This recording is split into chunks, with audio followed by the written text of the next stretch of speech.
this is the capacity before NSD. Do you want to introduce yourselves? I don't know whether there's new people who may not know exactly who you all are, but I think you should think. We can do that. Hi, I'm Lydia. I'm the president of KDE e.V. Hello, I'm Aleix. I'm the guy from the last presentation, and I'm the vice president of the KDE e.V. Hello, I'm Albert. I'm the guy from a few presentations ago, and I'm a board member. Hi, I'm Sandro. I'm a board member for the last 48 hours, I think. So you shouldn't ask me anything. I will probably let the guys answer you. Are you scared? Yes. I'd actually like to ask the audience something. We're not that many, but I'm wondering how many are not members of KDE e.V. Can everyone who's not a member raise their hand? Do you want to be members?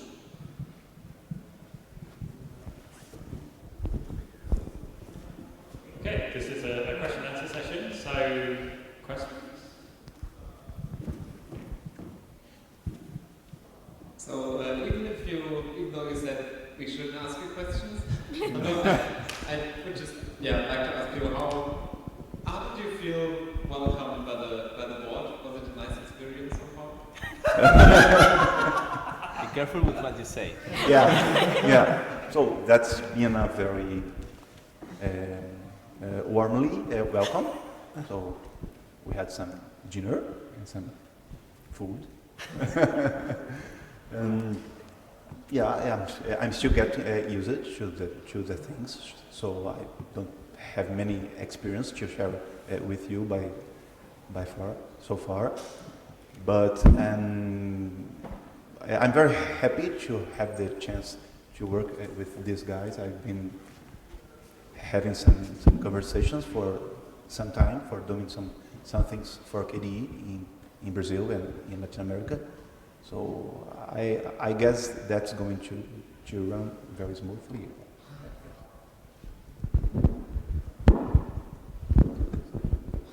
So besides being very nice and taking Sandro out for dinner, we already kind of drowned him in documents to read and accounts to get and so on. So, he is through the worst, I guess. Really? So, the first question got me thinking. We have about, 250 people in the EV now, members? Well, for the AGM, it was 150 total So, has it been growing slowly? as active members. Has it been growing slowly over time? The active members, that's strong. The active members actually decreased from last year, not by a lot. Well, I was thinking more in general. Is there a trend now? I'm not sure we have plotted it. I would have to plot it, but I just wondered if... don't have the numbers. Let's get the numbers that you sent the thing. Yeah, but that was voting people, not It had active the total. people. It had the total.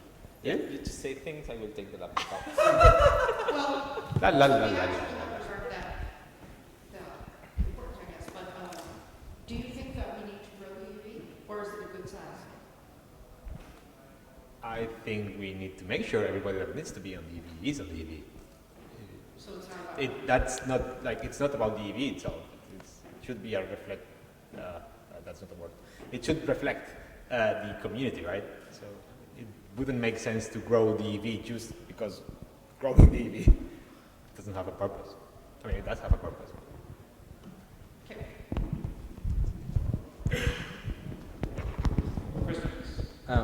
I found the numbers, and actually he was right. The total number of members is missing on most years, and what I know is that on 2005, it was 123. 2012 it was 165, and now it's 153, so it's a bit like this. But yeah, and personally, I think that having a lot of members is not required. The important thing is to having a lot of people who do things, right? And actually, the good question would be how many people we had back then, and how many people we have now. And actually, it's something we cannot know because it's not countable, maybe, or maybe it is. I don't know. Metrics person is. Right? Hello. What is the responsibility of members of KDE e.V and how to become a member of this organization? Just to make sure I understand you correctly, you asked what the responsibility of the KDE e.V is and how to become of a KDE e.V member. What's the responsibility of members? Okay. So to stay an active member, you have to either attend the AG. Members of the board, not of the e.V. This is members rather than the board. Okay. Yeah. So you, as a member, you should attend the General Assembly, which is once a year, before or during Academy. You can send a proxy for that. If you don't do that twice in a row, then you become a passive member. Other than that, there are no strict requirements of anything you need to do. But in order to really move the organization and the KDE community forward, it is of course important that our members take an active role and do things in the association, like help us with organizing things and reporting things, this kind of stuff. To become a member, you find an existing member and see if they would like to propose you as a new member. Then you fill out a small survey that is available on ev.kde.org. And the member who proposes you then sends that to the membership mailing list, where 2 people have to say, yes, I agree with this person should become a member. And then there's a vote. And if that is positive, you are a member. More questions? And then you become famous, and there's autographs, people cheer you on the street, and you get to decide for free software. And we teach you the secret handshake.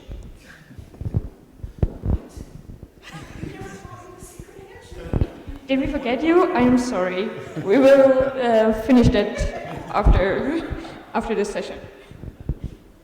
So to follow up on this, because sometimes when I ask people if they would like to become a member, they say, well, I'm not against it, but what exactly is the point? And so what would you say is the benefit for someone of becoming a member, except for this secret handshake? But I would say that doing free software is more than doing the software itself.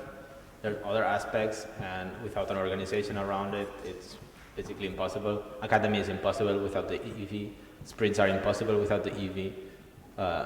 If people value those assets that the e.V. provides, I think they should join. Also, mailing lists, servers, all these kind of things without the e.V. are almost impossible to keep in a sanely way, I'd say. Also, it helps the e.V. being representative. Like the more people we have, the more points of view and different roles of those people we have. So it's not like we only do sprints for coders because there's no artist, right? So if we have more artists, then they would say, yeah, we also need, like, the more people we're there, the better we are, basically. More questions?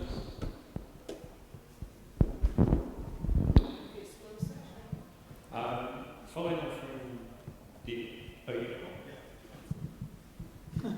So, yeah, I'm one of those non-EV members, and I have another question. What I feel the benefit of EV would be for me is information. And I'm not sure if I like this about an open organization as KDE should be. We produce open source software. That, in my feeling, I know it's hard to organize Akademy and this stuff, and there's much to do, but still, I see a neglection in the openness, because I'm now a member of the community mailing list since last Akademy. And for example, especially the point of Akademy is for me a point where there's very much, maybe not because you want it to keep hidden, but because it's much work. But for example, for this year's Akademy, there wasn't even an open call for hosts. There was I think there could be announcements on the community mailing list. Hey, La Colombia gave a bit, this city gave a bit. Last year, I did look a bit at how GNOME is doing this, and Gudek, and they have them on Wiki, and they have the bits public, they have even information like how much did it cost, how much I understand. activities and such things. So this year was a bit special in that regard. And there was no bidding process, so there were also no bids to be published. The reason for that is that we originally intended to do Akademy in Berlin with another partner. That took a very long time to get together a local team that had potential for that. And it was very important for that partner to have that in Berlin at a certain time. Ultimately, way too late in the process, this fell through. They bailed out. So we, as the board, basically had to do last minute talking to people we know to get this event rolling. And I'm very thankful for the local team here who agreed to what was kind of crazy. So yes, this shouldn't have happened again. In this case, it was unfortunately a bit out of our hands. But I agree with you in the future that should be better. Also, if you had been a member, you probably wouldn't. You mentioned that the only benefit for you would have been having more information. I'm actually not sure we gave the information earlier to the members, so you wouldn't have. Your benefit wouldn't be have more information. I don't think we give much more information to the members than we give to the public. Like almost everything we try, we give. I mean, there is discussions, right? Those discussions are private, but the outcome of them. I mean, I'm biased, right? Because I know everything, so it's hard to me to know what other people don't know. But I have the feeling that we, at least by definition, we try to tell everybody. I mean, we might miss some things. Yeah, but that was exactly my point. Could we move more discussions into the open? Discussions, information, maybe before posting it to the e.V mailing list, think about, is this secret information, could this be shared with the community mailing list? Actually, we already do that. Maybe we should send more things to the community mailing list, but whenever there's something to be communicated, we always discuss. Maybe we can put it to the community mailing list. And well, when you see that we do it, because we decided. And actually, if you ask a member, you will see that the traffic is not huge over there. And actually, mostly the traffic that it's on the membership mailing list is because there's things that we need to figure out, and that we need to figure out as an organization, right? There was a discussion, I believe it was last year, maybe 2 years ago, about why it was exactly what Stephanie said, and that's when the community analyst, KDE community analyst was created. And I've seen people bring things up on the e.V list. If somebody says, should this be on the community list, and it can't go. So I think if it's possible to be on the community list, it is. That's what I've seen. Which, yay. the type of discussion that happens on EV mailing lists, which I feel shouldn't really happen there, mostly starts when someone has a plan and doesn't want to go public with it, because websites like Phoronix will start running with it, and they want to avoid that. On the other hand, the discussions that then follow are often, in my opinion, completely out of place on the EV mailing list. I'm just as guilty as anyone because I joined those discussions with film and vigor, but they shouldn't be there, and I don't have a solution for that either. But it's something that nags at me pretty much all the time. Yeah, it's hard to draw the boundary. For example, the GNOME Foundation mailing list, it's all public, as far as I understand. But also, as far as I understand, there is a non-official group of people that mail each other that happen to be on the foundation for the things that they don't want to go public. So it's the thing, right? You make everything public, and then it doesn't mean everything will be public anyway, because people will start mailing themselves. There was this blog by a new GNOME board member who was like, "Oh, I'm a new member. This is exciting. I'm suddenly getting access to all kinds of secret mailing lists," which was a bit embarrassing, of course. And I don't know whether that blog is still available. So, as a new board member of KDE e.V, you only get access to one secret mailing list, and that is the board mailing list. What a secret, you tell it.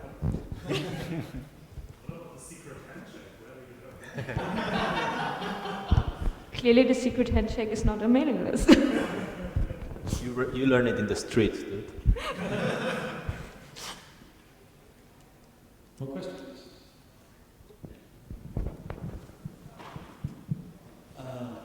I have another question, where I also did not find information what exactly was, and I don't know if it's public. There was a month ago or so, there was a mail. This project is no longer a KDE project. Could you maybe, if it's like not sensitive information, because it would be interesting to know like what a project has to do to not longer be a KDE project, so that like. So, are you talking about, what is it, Ring? Yeah.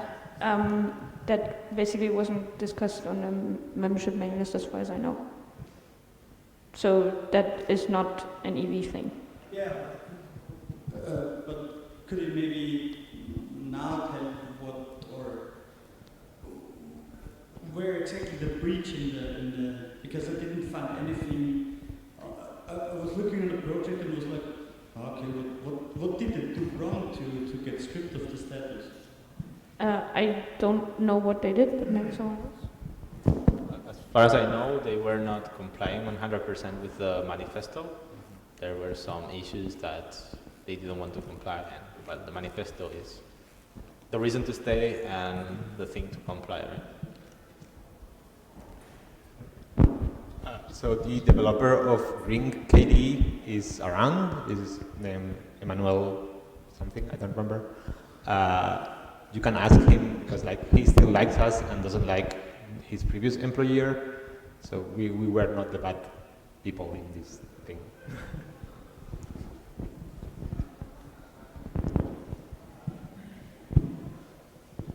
Maybe it's used that the one thing that makes KDE is that if you've got KDE commit access, you can work on any project that exists. Which obviously gets impossible if the source code is not in the KDE infrastructure. So if you want to have a KDE project, don't host it in GitHub.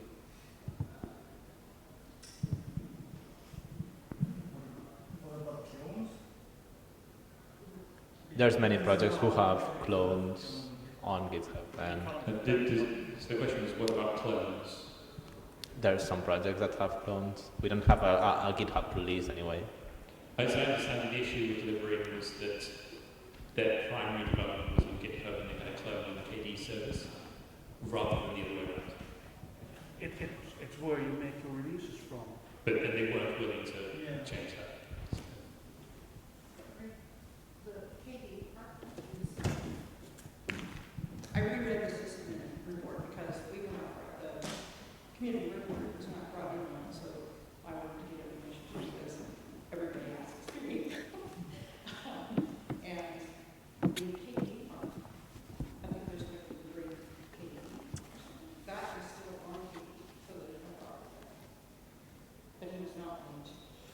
But I don't think that the question. I don't think that the question was whether it was a problem or not. He was just complaining that he didn't know about the backstory. So that entire thing happened basically within the sysadmin team. So didn't really move out beyond that. More questions? Just to follow up on that. I mean, I understand why would you want to know. I wanted to know, and everybody wanted to know. But there's some things that maybe it makes sense not saying. Like, we kicked out someone. I mean, let's imagine someone does sexual harassment, right? Yeah. You want to keep it as, I don't know, maybe you don't want to, like the people like a need to know basis, right? Sure, it's not a good comparison, but it is similar, right? So they broke the manifesto, which is breaking our laws, right? So. Yeah, sure. Now, I also wanted to know because, like, maybe that would have, it was just interesting because to know what does it take to be a KDE project. Yeah. So I have to say I'm a member of KDE and well connected, and I also didn't know anything about this. And actually, I find this a bit worrying that kind of we have the judges are sitting in the sysadmin team and are just taking decisions and nobody knows about it. I think transparency in these things is really important, especially if it's about our identity and who is part of our community and who not. I think we should really try to not go overboard with the manifesto as some kind of law and all kind of people starting to make judgments based on this perceived law and throwing out projects. And when this happens, I would really love to see some mechanisms which make sure that we have some more information and communication about that. So that's, I'm not sure who and how this should make happen, but in the end I think that's something where EV and maybe the board can set an example and set expectations so that things like that happen in a more transparent way. I think that's important for us as a community.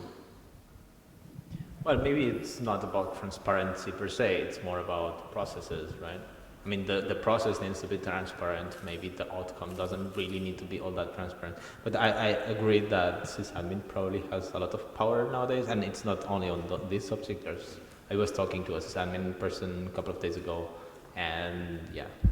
So it's definitely there needs to be more communication in some areas. But that's why we're here, right?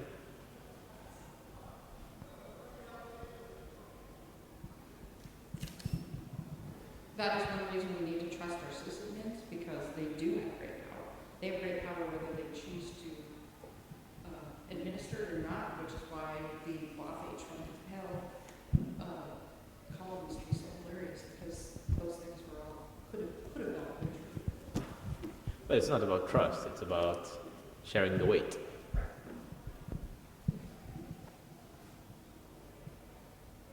More questions? We've got about 5 minutes left.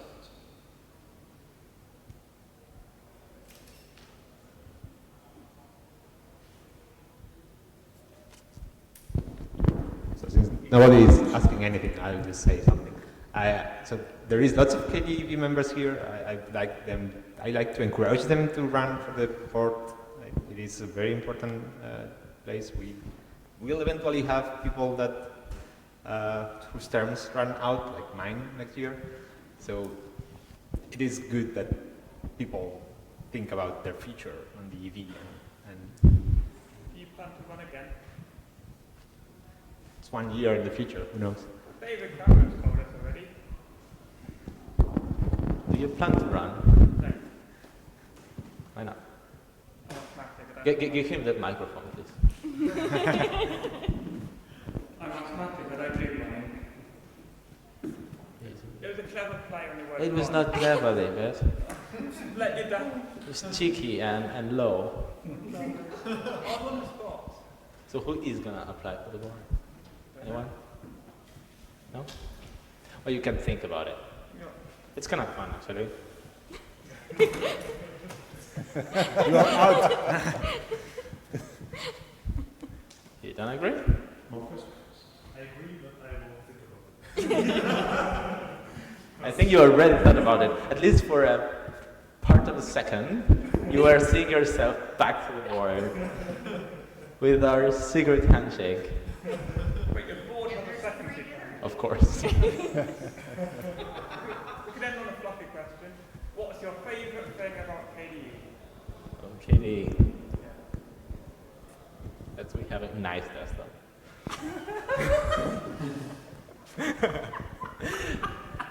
I'm sorry. KDE, of course, the people is what everyone says, right? Although what I like about KDE is that I can do my thing and reaches to people, it makes an impact. I think this is awesome. It's impossible to do something like that anywhere else so easily and with such good company. It's the place to do things and have an impact. Even if it's just on some geeks or maybe not that geeks, but still odd people. It's really cool.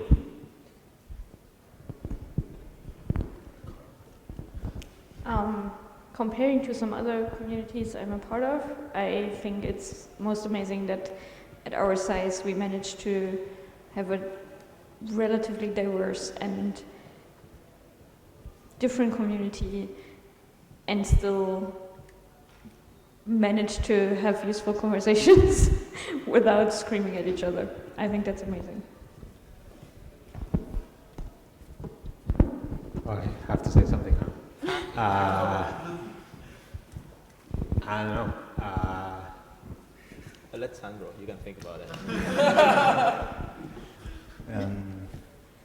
The coolest thing about KDE, people is the more often answer for that. But I think that's also a great opportunity to make you being often a little bit outside of your comfort zone for having new challenges and just to keep yourself pushing yourself a little bit each day. So it's a very cool place for learning and for sharing experience and to live the benefits of free software to all parts of the world. So now you. Yeah, just told something that I just thought about. The learning part is awesome, and it's not only the learning part that the people will let you do things, right? I remember back when I was young, so there was this KPDF thing, and it needed porting to XPDF3 something, right? And I sent an email saying, yeah, I'll do it, like, how hard can it be, right? And nobody said, no, you're too newbie, right? Because I was a newbie back then, and it took me months of holidays to do it, but I did it eventually, right? So there's this, sure, you can try, right? And nobody will tell you, nobody will shut you down, and that's pretty neat. Okay, that's all we've got time for. So thank you to